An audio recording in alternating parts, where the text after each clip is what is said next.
শীত পড়ে গেলেই আমরা বাঙালিদের মনে পড়ে যায় পিঠে পুলির কথা। আর এই রকম নরম দুধ পুলি হলে তো কোনো কথাই নেই। চলুন তবে দেরি না করে দেখে নেওয়া যাক রেসিপিটি। নমস্কার, আমি তন্দ্রা আর আপনারা দেখছেন আমার হেসেলে আজকের রেসিপি। প্রথমে এখানে পুর বানিয়ে নেওয়ার জন্য নারকেল কুড়িয়ে নিয়েছি। এরপর গ্যাসে একটি পাত্র বসিয়ে দিয়েছি, আর পাত্রটি কিন্তু খুব বেশি গরম করিনি। তার আগে নারকেলটা দিয়ে দিলাম গুড়। এবার নারকেল ও গুড় একসঙ্গে খুব ভালোভাবে মিশিয়ে কম আঁচে বানিয়ে নেব নারকেলের পুর। নারকেল ও গুড় থেকে জল জল ভাবটা ছেড়ে দিলেই বাস পুরটাকে নামিয়ে নেব। এবার পুলির জন্য ডোটা বানিয়ে নেওয়ার জন্য এখানে একটি পাত্রে জল বসিয়ে জলটাকে ভালোভাবে ফুটিয়ে নিয়েছি। আর এতে দিয়ে দিচ্ছি চালের গুঁড়ো। চালের গুঁড়ো দিয়ে দিলে গ্যাসের ফ্লেম বন্ধ করে দিয়ে ওই পাত্রের মধ্যে 2 থেকে 3 মিনিট এই গুঁড়োটাকে খুব ভালোভাবে মিশিয়ে নিয়েছিলাম। আর এরপর একটি প্লেটে নামিয়ে এটাকে ভালোভাবে একটি ডো বানিয়ে নিচ্ছি।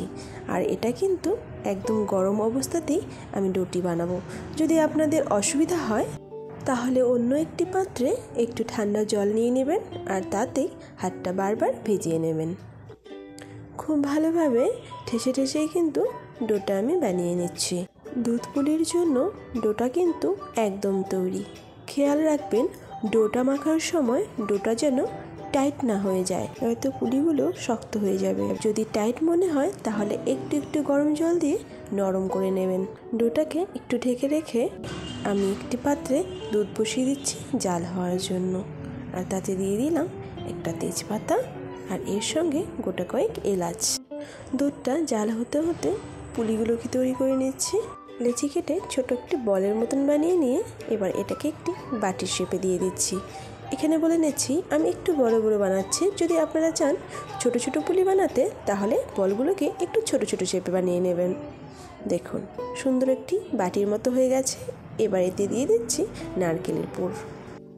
এবার পুলির মুখটা চেপে বন্ধ করে দিচ্ছি। আচ্ছা, এখানে বলে নিচ্ছি পুলির মুখ বন্ধ করার সময় খেয়াল রাখবেন মাঝখানটা যেন খুব বেশি পাতলা না হয়ে যায়, নয়তো দুধে দেওয়ার পর ফেটে যেতে পারে। এবার হাতে একটু করে চালের গুঁড়ো লাগিয়ে নিচ্ছি আর মুখটা মুড়ে দিচ্ছি। একটু ডিজাইন করে নিচ্ছি যাতে পিঠেটা দেখতে ভালো লাগে। একবার চাপ দিয়ে দেওয়ার পর ওপর থেকে আরেকটা পার্ট দিয়ে মুড়ে নিয়ে চেপে দিলে ঠিক এরকমভাবে ডিজাইনটা উঠে যাচ্ছে। একটি পুলি বানানো হয়ে গেল। দেখুন পুলিটা দেখতে বেশ সুন্দর লাগছে। এবার আরেকটি পুলি বানিয়ে নিচ্ছি। আচ্ছা, আমি এখানে একটি কথা বলে নিচ্ছি, অনেক সময় ডিজাইন করার সময় পুলির মাঝখানটা হাত লেগে কিন্তু চ্যাপ্টা হয়ে যায়। আর তাই এরকমভাবে একটু চেপে দিতে হবে যাতে এটা একটু ফুলে থাকে আর দেখতেও বেশ সুন্দর লাগে। এবার আবারও একটু একটু করে চালের গুঁড়ো হাতে লাগিয়ে নিচ্ছি আর ডিজাইনটা উঠিয়ে নিচ্ছি। দেখে আশা করি বুঝতেই পারছেন পুলির মুখটাকে কি করে মুড়ে দিচ্ছি। এইভাবেই সমস্ত পুলিগুলো আমি একে একে বানিয়ে নেব। এই পুলিটাও হয়ে গেল আর দেখতেও বেশ সুন্দর লাগছে। দুধটাও প্রায় জাল হয়ে এসেছে। আচ্ছা, আমি এখানে বলে নিচ্ছি দুধ কিন্তু যতটা বেশি জাল দেবেন, যতটা ঘন হয়ে আসবে এর স্বাদটাও বেশ ভালো হবে। দেখুন সমস্ত পুলিগুলো আমি তৈরি করে নিয়েছি। দুধটাও কিন্তু জাল হয়ে এসেছে। এবার পুলিগুলোকে একে একে সমস্ত ছেড়ে দেব দুধের মধ্যে। সমস্ত পুলি দুধে এইভাবে ছেড়ে দেওয়ার পর গ্যাসের ফ্লেম মিডিয়াম টু লো করে নেব আর ঢেকে দেব 10 থেকে 12 মিনিটের জন্য। পুলিগুলো হয়ে গেছে সেটা কি করে বুঝবো? যখন সমস্ত পুলিগুলি নিচ থেকে একদম উপরে ভেসে উঠবে তখন বুঝে নিতে হবে পুলিগুলো কিন্তু হয়ে গেছে। এবার এতে দিয়ে দিচ্ছি জাল করে রাখা গুড়।